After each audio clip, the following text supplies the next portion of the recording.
Je ne vous laisserai pas orphelin, dit le Seigneur. Je reviens vers vous et votre cœur se réjouira.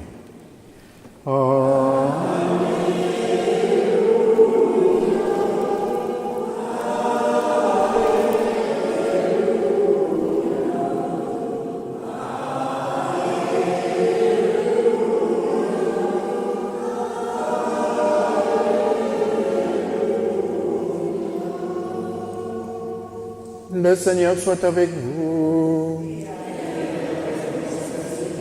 Lecture du Saint-Évangile de Jésus-Christ selon Saint Jean.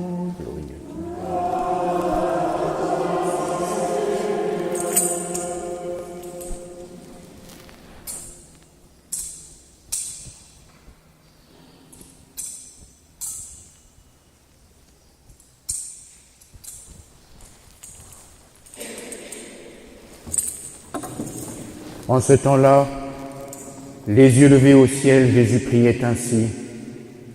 Père Saint, je ne prie pas seulement pour ceux qui sont là, mais encore pour ceux qui, grâce à leur parole, croiront en moi. Que tous soient un, comme toi, Père, tu es en moi et moi en toi. Qu'ils soient un en nous, eux aussi, pour que le monde croie que tu m'as envoyé. Et moi, je leur ai donné la gloire que tu m'as donnée, pour qu'ils soient un comme nous sommes un, moi en eux et toi en moi. Qu'ils deviennent ainsi parfaitement un, afin que le monde sache que tu m'as envoyé et que tu les as aimés comme tu m'as aimé. Père, ce que tu m'as donné, je veux que là où je suis, ils soient eux aussi avec moi et qu'ils contemplent ma gloire, celle que tu m'as donnée parce que tu m'as aimé avant la fondation du monde. Père juste, le monde ne t'a pas connu, mais moi, je t'ai connu. Et ceux-ci ont reconnu que tu m'as envoyé. Je leur ai fait connaître ton nom et je le ferai connaître, pour que l'amour dont tu m'as aimé soit en eux et que moi aussi, je sois en eux. Acclamons la parole de Dieu. Père évangélique. Christi, Amen. Nous voyons dans cet évangile le Christ qui va prier son Père pour ses apôtres, qui enseignent la parole, c'est-à-dire qu'il enseigne lui, et pour tous ceux qui croiront en cet enseignement, c'est-à-dire tous nos ancêtres catholiques, vous et moi. Voilà la prière du Christ. Nous disons dans le credo, et c'est notre foi, que nous croyons à l'Église une sainte, catholique et apostolique. Ceci signifie, en partie, pas seulement, mais ceci signifie que l'enseignement de l'Église est l'enseignement apostolique, l'enseignement des apôtres. Et nous comprenons donc bien la difficulté qui puisse exister lorsque des clercs ou des membres de l'Église se permettent d'enseigner quelque chose qui serait contraire à l'enseignement apostolique. Ils se retireraient de fait de la prière du Christ qui prie pour ceux qui annoncent cette parole fidèlement à l'enseignement apostolique et pour ceux qui y adhèrent. Et nous comprenons en même temps la grave violence qui est faite à Dieu lorsque certains enseignent des choses contraires à la foi et le font enseigner à d'autres.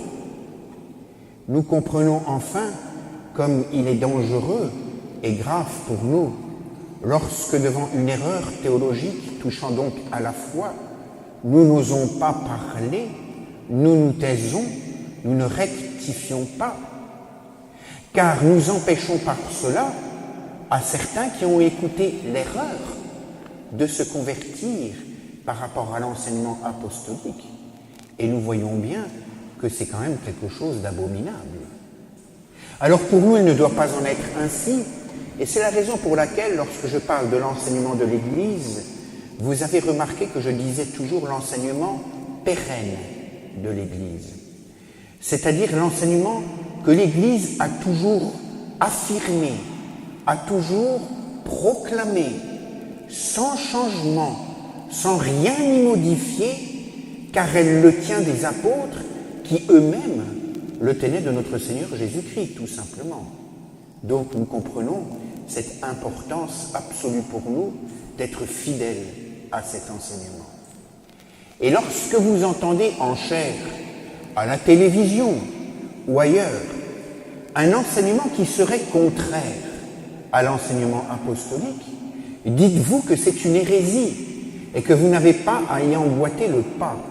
Et du reste, notre Seigneur nous prémunit contre cela, puisque précisément il prie pour tous ceux qui accueilleront cette parole-là, et pour tous ceux qui proclameront cette parole-là. Alors, dans ces cas-là, il va prémunir son Église de toutes les tentations qui seraient de s'adapter au siècle. Car le siècle, c'est à l'Église de l'évangéliser, et ça n'est pas au siècle d'évangéliser l'Église, bien évidemment. Si l'Église écoutait le siècle dans ce qu'il a de contraire à l'enseignement apostolique, alors elle serait infidèle et ne serait plus apostolique, donc elle ne serait plus catholique, donc elle ne serait plus l'Église de Jésus-Christ.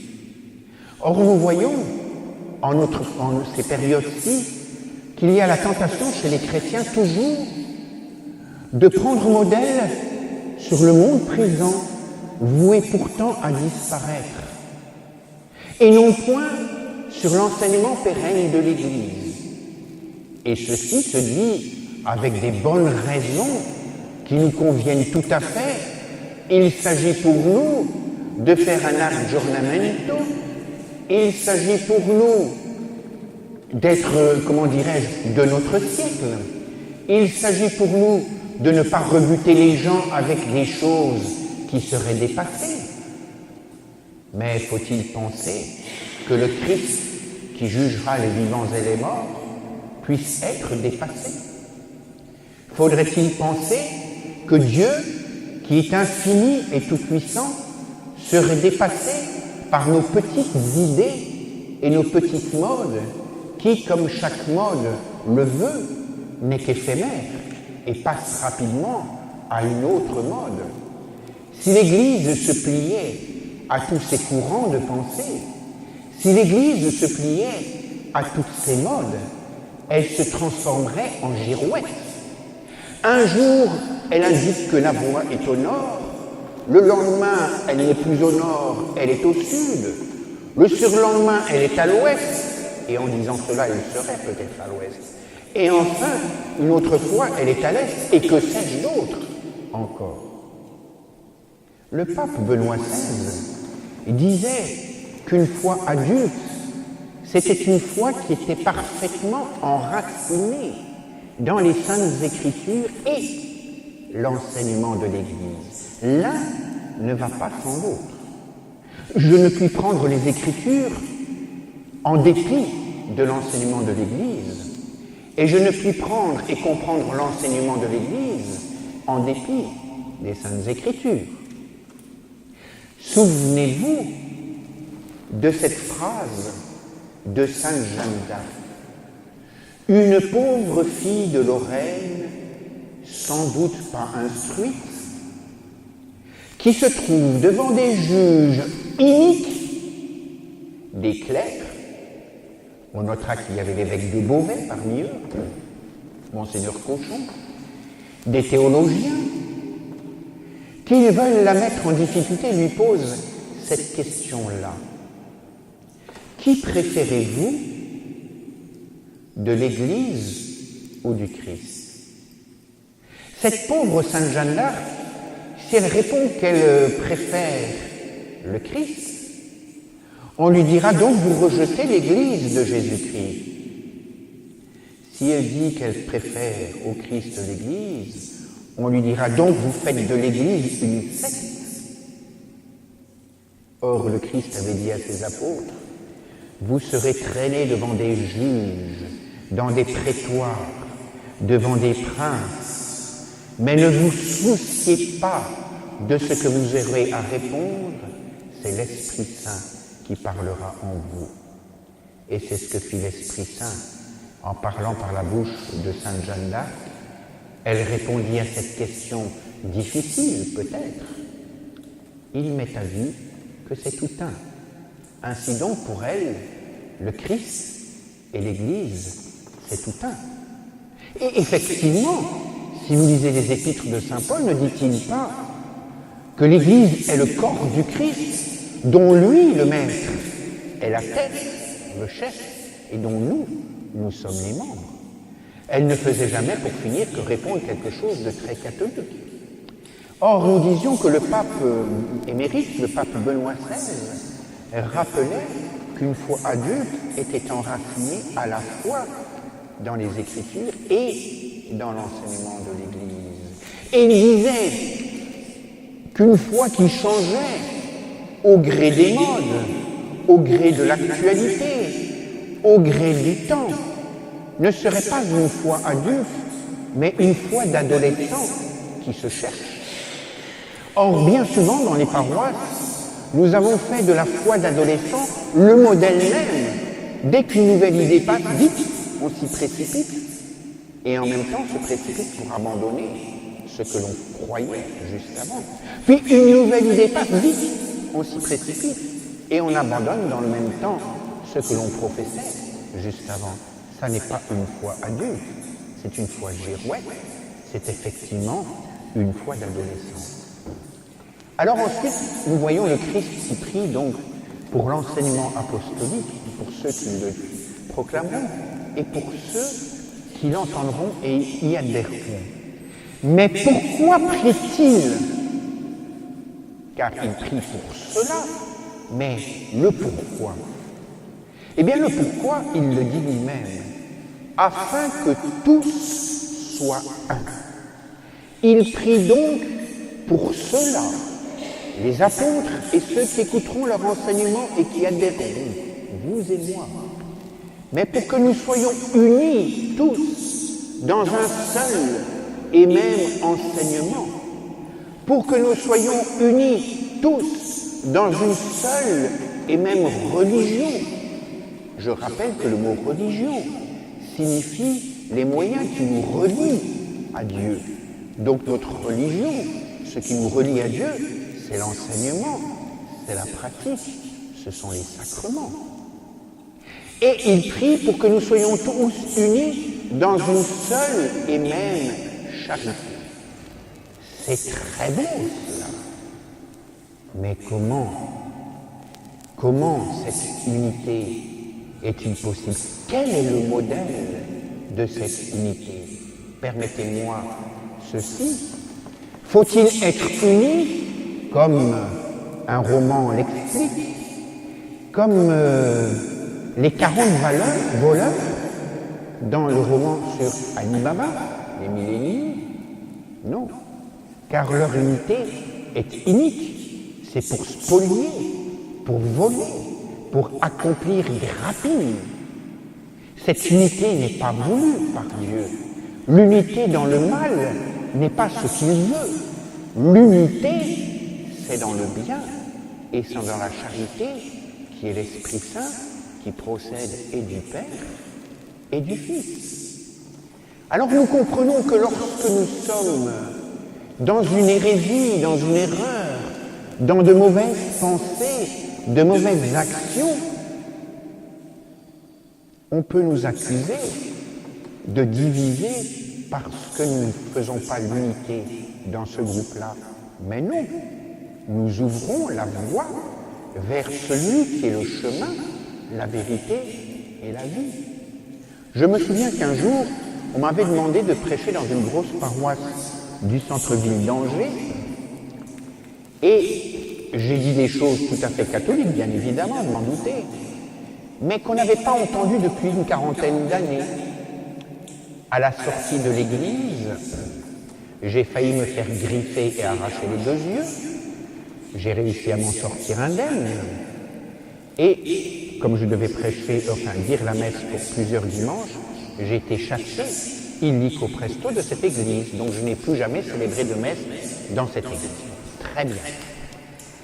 Il se trouve que le curé était malade et c'est pour la raison pour laquelle je l'avais remplacé. Mais celui qui me l'avait proposé était un colonel qui commandait un régiment dans lequel j'étais aumônier. Et ce colonel, 2 jours plus tard à peu près, me convoque dans son bureau et il me dit « Mais vous avez divisé cette paroisse. Or, celui qui divise, c'est le démon. » J'avais envie de lui dire « Je vous remercie pour la comparaison, mais enfin, c'est ainsi. » Il n'avait pas saisi que lorsque les gens étaient rassemblés pour faire le mal, il ne fallait pas s'unir. Sans doute n'avait-il pas lu ou compris cet évangile-là, que tous soient un. Donc, comment? Comme nous sommes un, toi, Père, en moi, et moi en toi, et nous en eux, que tous soient un, mais en Dieu, et que nous soyons unis comme la Sainte Trinité est unie. Et ceci dans la charité, c'est-à-dire dans l'Esprit Saint. C'est ça l'union que veut le Christ. Alors, évidemment, se pose un problème. Notre union à Dieu ne peut pas être semblable à l'union des personnes divines. Parce que si les personnes divines sont parfaitement unies, c'est parce qu'elles ont même nature, même substance. Or, la différence entre la nature divine et la nature humaine est quasiment, on peut dire même, est infinie. Nous comprenons donc que nous devons nous unir dans notre nature, nous les hommes, et les femmes bien entendu, comme les personnes de la Trinité sont unies entre elles dans une même nature. Mais pourtant le Christ dit en même temps, et nous en eux et eux en nous. Alors, il y a bien ressemblance? Non point. Dieu est uni en nous, comme Dieu se trouve dans son propre temple. Ainsi, par la grâce baptismale, vous êtes devenus les temples du Très-Haut, les tabernacles humains, les tabernacles célestes, vivants de la présence céleste. Et Dieu est uni à vous parce qu'il rentre dans ce tabernacle-là comme dans son propre temple. Et nous, les créatures, nous sommes unis à Dieu comme la créature à son créateur. C'est cela qu'il convient de comprendre. Ensuite, le Christ dit « Et je veux que là où il soit », ceux qui ont enseigné cet enseignement apostolique, ceux qui l'ont écouté, reçu et appliqué dans leur cœur et dans leur vie. Je veux que là où il soit aussi. Comme c'est beau cela. Mais il rajoute « et qu'il contemple ma gloire ». Si on était un peu rapide, un peu superficiel, et si on pensait plutôt comme le monde que comme nous l'enseigne l'Église, rapidement nous dirons « il n'est pas gêné celui-là ». Il veut qu'on contemple sa gloire pour son bien-être personnel. Vous savez qu'on dit de certaines femmes, du moins dans certains milieux ou certaines régions de France, « Oh, celle-ci, elle est bien glorieuse ». Et en général, ça n'est pas un compliment. Alors nous comprenons bien qu'il ne s'agit pas d'appliquer ou de comprendre cela de ce que dit le Christ, Jésus, qu'il contemple ma gloire. Imaginez un aveugle, ou plutôt vous-même. Imaginez que vous viviez au XXIe siècle. Pour l'imagination, ce sera facile. Et ensuite, qu'il y ait une éclipse, mais qui dure 3 mois. Vous seriez peiné, vous seriez peut-être même terrorisé. Cela va-t-il s'arrêter un jour? Et vous seriez parfaitement malheureux de cette éclipse et parfaitement angoissé par cette éclipse. Et voilà que le soleil réapparaît et que tout le monde sort dans la rue pour en profiter. Et tout le monde est heureux et tout le monde est joyeux. Et a fondu comme neige au soleil votre angoisse, mais aussi votre peur, mais aussi vos inquiétudes. Mais il se trouve que parmi vous, il y a un aveugle. Peut-être, par exemple, j'en profite comme il n'est pas là, ce monsieur qui nettoie les bancs dans l'église. Cet aveugle ne voit rien. Il se trouve que lorsque l'éclipse disparaît, il est assis dehors et il se trouve en plein soleil. Oui, mais il ne s'en rend pas compte. Oui, mais il ne le voit pas. Oui, mais c'est comme s'il n'y avait pas de soleil pour lui. Comprenez bien, il n'en profite pas et pourtant il est, si j'ose dire, avec le soleil. De même, le Christ, quand il dit « je veux que là où je suis, il soit aussi », parce que nous sommes auprès du Christ, oui, par la foi. Nous savons qu'il est auprès de nous. Il nous l'a dit. Et voici que je suis avec vous tous les jours, jusqu'à la fin des temps. Mais, spirituellement, nous ne le voyons pas. Il est aussi corporellement dans nos tabernacles, sur les autels de nos églises. Mais sous le voile du mystère, nous savons parfaitement qu'il est là. Mais nous ne le voyons pas. Nous ne le touchons pas. Nous ne l'entendons pas. D'où le fait qu'il rajoute et qu'il contemple ma gloire. Ceci s'appelle quoi? En langage catholique, ça s'appelle la vision béatifique. Contempler la gloire du Christ, c'est être dans le ciel. Car nul ne peut voir Dieu, donc c'est être dans le ciel. Et nous comprenons maintenant que si nous écoutons l'enseignement apostolique, si nous y adhérons de tout notre cœur et de toute notre vie, c'est-à-dire en l'appliquant, bien évidemment, si nous sommes unis parfaitement dans la charité divine et dans cette théologie, cet enseignement et cette pratique de l'Église, alors le Christ est tout le temps avec nous, mais en même temps, nous pourrons contempler sa gloire dans le ciel et notre humanité. Je disais tout à l'heure que la nature humaine et la nature divine étaient parfaitement éloignées l'une de l'autre. Mais il y a eu l'incarnation, ne l'oublions pas. Et Dieu s'est uni à la nature humaine. Et la nature humaine s'est unie à la divinité. Et lorsque nous avons fêté jeudi l'ascension de notre Seigneur, je vous rappelle ce que vous savez par cœur, mais ce que disaient les pères de l'Église, et maintenant, l'un de l'humanité est entré dans la Trinité. Alors nous comprenons bien que cette union, cette vision béatifique est tout à fait possible, mais c'est une grâce. Je voudrais terminer simplement sur une petite remarque. Il y a des fidèles, des chrétiens, qui se disputent, qui se critiquent, qui se calomnient, qui se font du mal, qui se rejettent. Eh bien, ceci est contraire à la volonté de Dieu.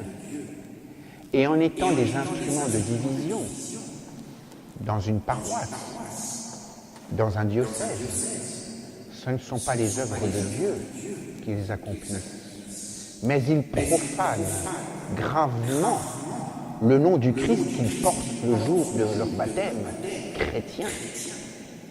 Car il est dit dans les Écritures que c'est à l'amour que nous aurons les uns pour les autres qu'on reconnaîtra les disciples du Christ.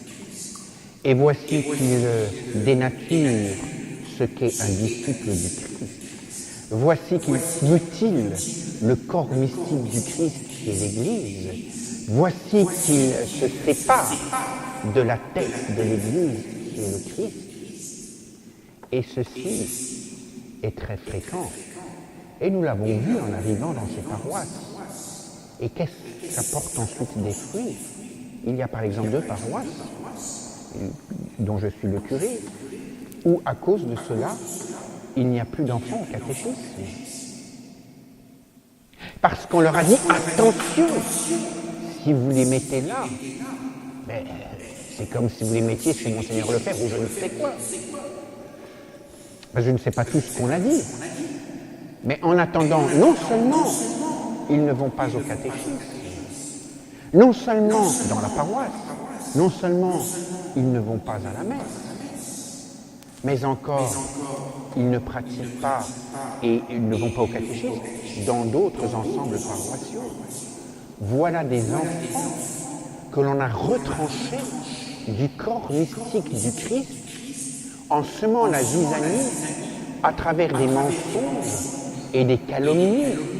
Et ceci est intolérable pour un chrétien et intolérable pour un pasteur, c'est-à-dire un prêtre, qui doit rassembler le troupeau du Christ et qui ne doit en perdre aucun. Et ceci est lamentable au niveau du témoignage de la foi dans ces paroisses-là. Comprenez-vous que ce mal est immense? Comprenez-vous que ce mal soit épouvantable? Comprenez-vous que chacun d'entre vous, vous devez être des instruments d'unité dans le Christ? Alors, repensez à tout ce que j'ai dit sur l'enseignement apostolique, sur sa réception, sur cette unité en Dieu dans la charité et dans l'Église, sur cette vision du Christ qui est présent toujours avec nous, mais jusqu'à la vision béatifique dans le ciel. Et vous avez là une route droite pour être sauvé et plaire à Dieu. Ainsi soit-il.